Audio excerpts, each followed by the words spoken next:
وأما في الشرع فالبدعة هي ما أحدث في الدين مما ليس منه. وكم بسبب هذا الجهل بالأمرين، باللغة وبالنصوص أيضا.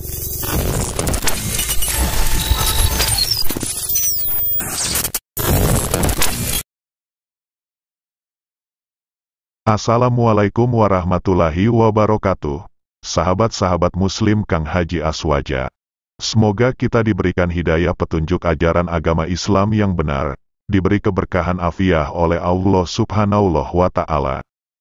Solawat dan salam selalu tercurahkan kepada junjungan kita, Nabi Muhammad Sallallahu Alaihi Wasallam. Baiklah sahabat muslim Kang Haji Aswaja, dalam memahami hadis Nabi Muhammad Sallallahu Alaihi Wasallam tentunya harus sesuai apa yang diinginkan oleh Allah dan Rasulullah Sallallahu Alaihi Wasallam.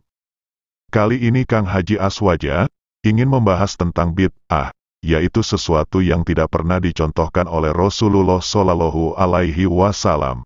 Para ulama membagi bid'ah ada dua bagian, yaitu bid'ah hasanah dan bid'ah dolalah.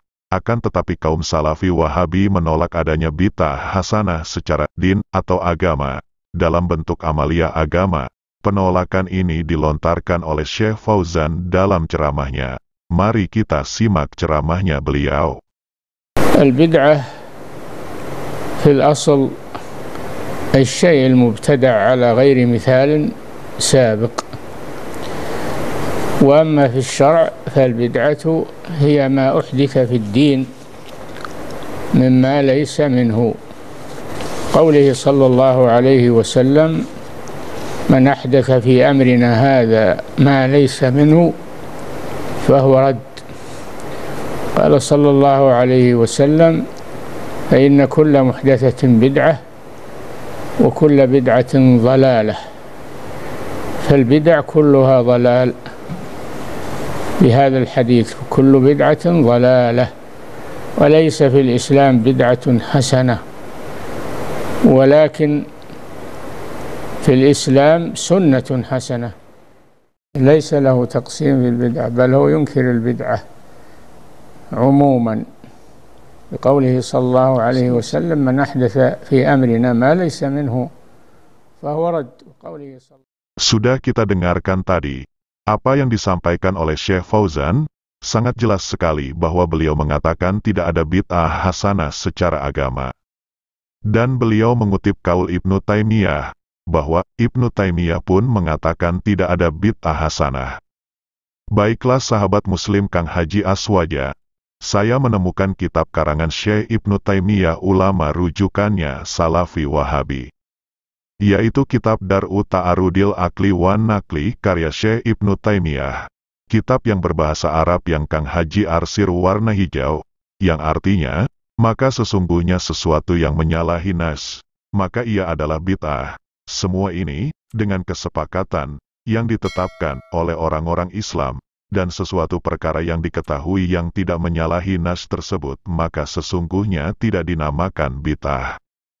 Kemudian Syekh Ibnu Taimiyah mengutip dari perkataan Imam Syafi'i. Berkata Imam Syafi'i radhiyallahu anhu, bid'ah itu terbagi dua macam. Satu bid'ah yang menyalahi Al-Quran atau Sunnah atau Ijma atau Atsar dari sebagian sahabat Rasulullah Sallallahu Alaihi Wasallam, maka ini dinamakan bid'ah dolalah. Dua, dan bid'ah yang tidak menyalahi sedikit pun dari yang demikian itu, maka terkadang ini adalah bid'ah hasanah. Seperti perkataan Umar, sebaik-baik bid'ah adalah ini. Apa yang dilakukan oleh Syaidina Umar bin Khattab adalah mengadakan sholat tarawih 20 rakaat berjamaah. Jelas sekali apa yang disampaikan oleh Ibnu Taimiyah, mengakui adanya bid'ah hasanah dalam agama. Seperti apa yang dikatakan oleh sahabat Nabi Umar bin Khattab, Syekh Fauzan menyalahi perkataan Ibnu Taimiyah yang meyakini adanya bid'ah hasanah. Beliau berbohong atas kaul perkataan Ibnu Taimiyah. Hadis Nabi Muhammad Sallallahu Alaihi Wasallam, kulu bid'atun dolalah, wa kulu dolalatun finar, yang artinya, semua yang bid'ah itu sesat, dan semua sesat masuk neraka. Di dalam ayat Al-Quran di hadapan mereka ada seorang raja yang akan merampas semua perahu. Quran Surat Al-Kahfi 79. Apa yang dimaksud dengan dalil tersebut? Mari kita simak bersama-sama, sahabat Muslim Kang Haji Aswaja. Lafadz kula safinatin, semua perahu, di dalam ayat tersebut, mirip dengan lafadz kulu bid'atin, semua bid'ah. Tapi apakah makna yang dimaksud ayat tersebut? Apakah harus sesuai dengan terjemahannya? Oh, ternyata tidak. Makna yang dimaksud ayat tersebut adalah kula safinatin sohihatin.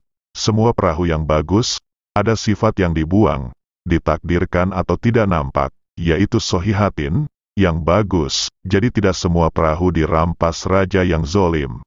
Hanya yang bagusnya saja. Yang jelek tidak dirampas. Oleh karena itu, Nabi Khidir membuat cacat perahu tersebut agar tidak dirampas si raja. Di dalam ilmu mantik, lafadz kulu di dalam ayat tersebut, yaitu kulu majmu, lafadz umum bermakna khusus, disebutnya am-mahsus. Nah, begitupun di dalam hadits kulu bitatin, semua bitah, ada sifat yang dibuang yaitu sayyatin. Jadi yang dimaksud Rasulullah Shallallahu Alaihi Wasallam, kulu bitatin sayyatin dolalah, semua bitah yang tercela adalah sesat. Jadi tidak semua bitah sesat, yang sesat hanya yang tercela, yaitu yang menyalahi Al-Quran, Sunnah, Ijma, dan Qiyas. Sahabat-sahabat Muslim Kang Haji Aswaja, kita dengarkan apa yang disampaikan oleh Al-Habib Umar bin Hafiz tentang bid'ah.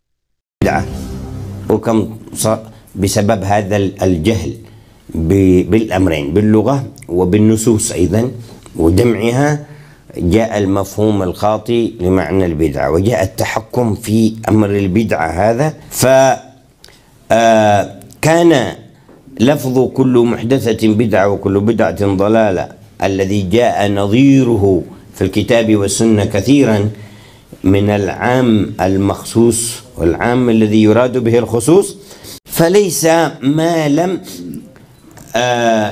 يكن ظاهرا ولا معمولا فتبين من خلال النظر في اللغة والنصوص أن هنا اصطلاحات ومعنى يراد به الخصوص ولا يمكن إطلاق الأمر على كلياته.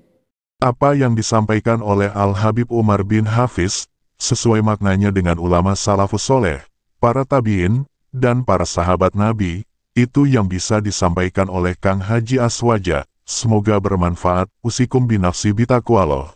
Wassalamualaikum warahmatullahi wabarakatuh.